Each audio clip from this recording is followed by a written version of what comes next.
दुई लाइन आल्हा बा।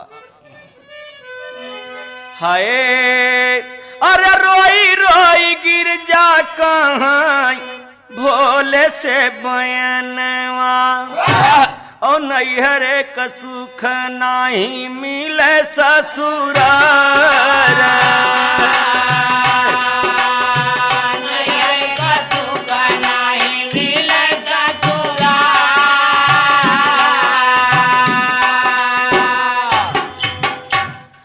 और रहे बदे स्वामी एक मकान बनवाव और बिना सोए रात बीत गई होई गभीन सा।